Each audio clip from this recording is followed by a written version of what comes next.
Before the project, it was basically we hired a contractor to come pick up, on a weekly basis, and we did a couple big community cleanups, one in May and the other one the end of September each year. We'd worked with the Solid Waste Commission as well, so we started sorting our recyclables probably a couple years before that. So like it was a kind of a transition, as an opportunity to improve this site and kind of separate the waste further. Bottom line is you always want to try to save money, I guess. A big challenge was illegal dumping. Like you'd have people hit and run, just drop stuff. It would enable us to keep this program running. Like we do white goods storage in the building, fridges, stoves, that sort of thing. And so, it keeps the community clean. We've got a couple bins that we use for scrap metal, for construction waste and that sort of thing. So there's places the community can take it. It was a challenge before this to even pay the tipping fees and the pickup bills for garbage, because we were locked into an old agreement. So we were seeing $30,000 a year for what was costing the community about 50 grand.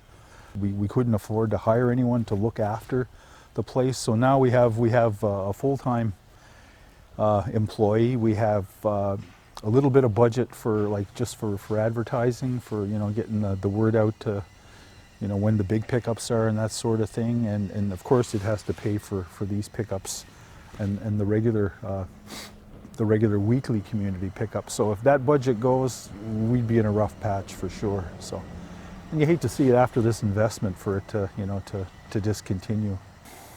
We enjoyed sharing, I guess, the work that we put into it with the other community as well. Because we were first, ISK had invested in planning. We'd done a study and we'd shared, I know, with at least 3 or 4 other communities, the actual plan and what we had to go through. And so it's great for the community. It's really promote with the school even the issue of recycling, because we knew all along it'd be the younger kids that would really say, yeah, quit throwing your garbage everywhere, recycle the bottles. Obviously, we're doing something right with the youngsters, and it just makes sense, part of your community sanitation, O&M, and capital plan.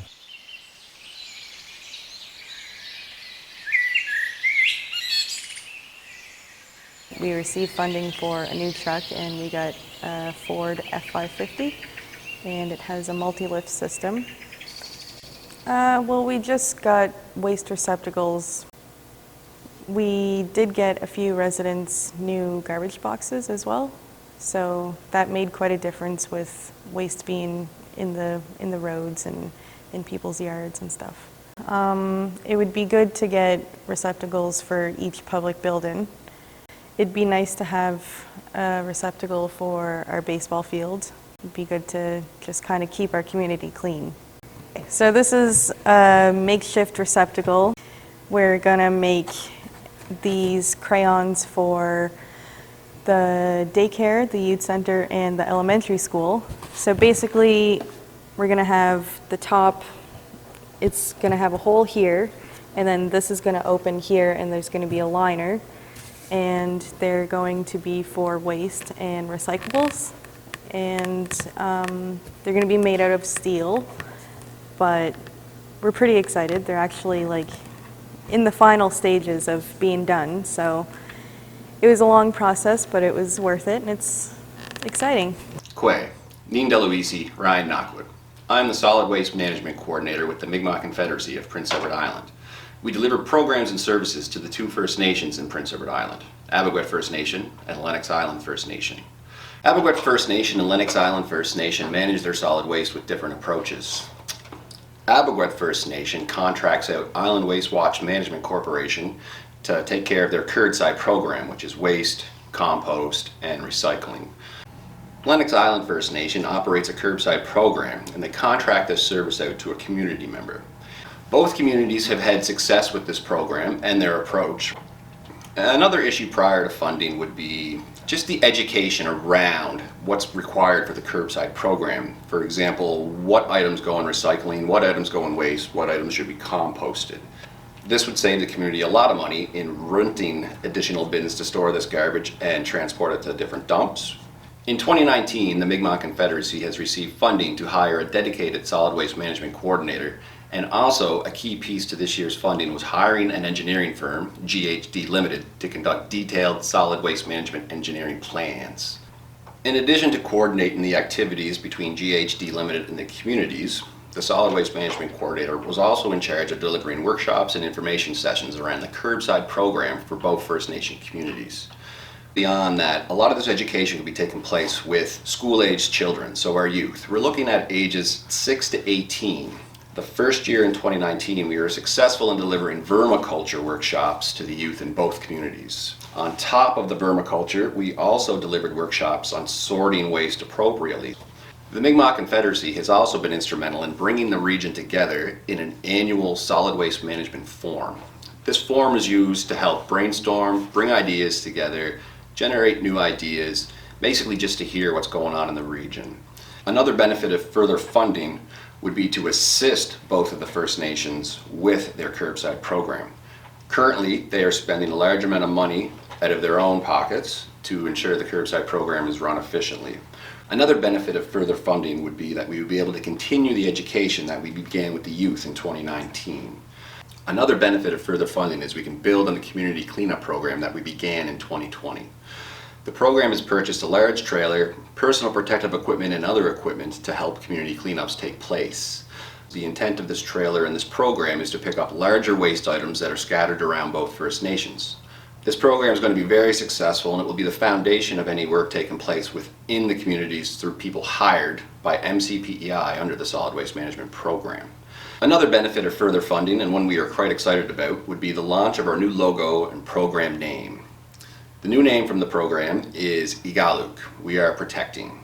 This brings the Mi'kmaq language back to the forefront and gives the community a sense of pride in the program and what we are going to be doing. This is the third year the Solid Waste Management Program has been run through the Mi'kmaq Confederacy of Prince Edward Island. A lot of preliminary work has been done, research has been conducted, suggestions have been made, and engineering plans have been developed. As this work is just starting, we feel further funding is essential, and we know the program will flourish.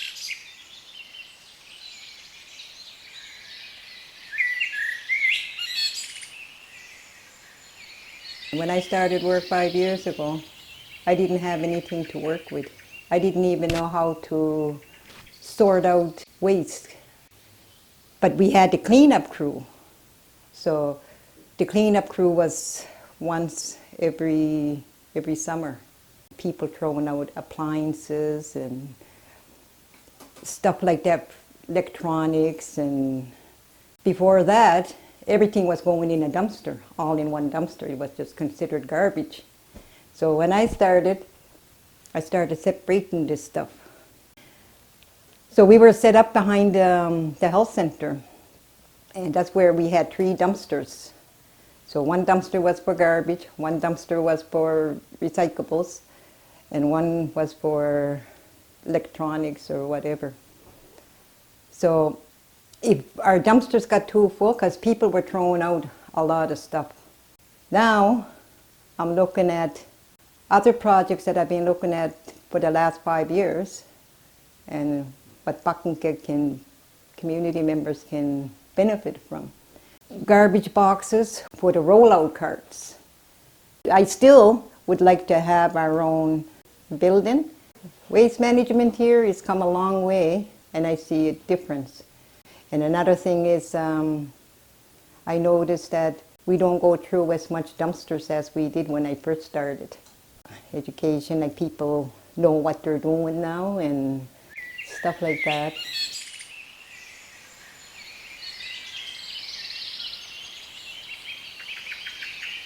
Under Community Services and Infrastructure, one of the programs is Mi'kmaq Green Communities. The program is important because it brings awareness, solid waste management awareness to the communities. It kind of gives an opportunity for the communities to manage their solid waste in a more efficient and sustainable way. That was the biggest project I think that the Mi'kmaq Green Communities had initiated. So I think we have one more community left. In order to get to that level, we had to do a lot of awareness, community support. So we're very excited that that's been done, and it has made a direct impact in the communities. Communities have advised that, they're sorting their waste, they see an impact, it brings awareness to the communities and so forth. So the initial project, like on the groundwork, like it's starting to ramp up, and then the next phases would be kind of like, the bylaws and the diversion center support, continue on with the awareness, continue on with our events. Like the Mi'kmaq Green Communities team have taken part in many community events. So if, let's say, a community wants assistance in household hazardous waste, so they typically call the Mi'kmaq Green Communities team, and then they gather the waste, and so it's almost like they're the lead in this initiative.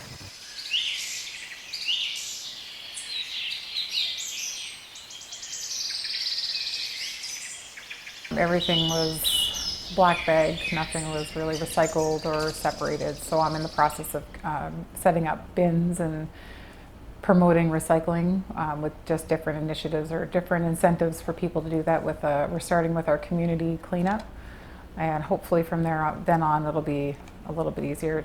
It's just not a common practice in our community right now, but I hope to make it better in the near future. Well, I guess our first thing is our community cleanup, so that's our biggest thing, and I have recycling bins set up outside at 3 different locations for our community alone. And I'm hoping to have, like I said, incentives for each program, and just for people to maintain clean yards and also recycling. It would allow me to set up more programs, more incentives for people to want to and become, I guess, recycling friendly. It takes practice, so with incentives that can help make that a better, more everyday thing for our community members. We didn't have a waste management, we didn't have a plan, we didn't have anything set forth. So the funding allowed us to do a feasibility study and a plan of action and put it together and be able to secure a location and staffing to initiate a plan. It would probably just allow us to enhance the program and continue it. Because I know with the grant that we received, there is a limited amount of funding, of course, for every community.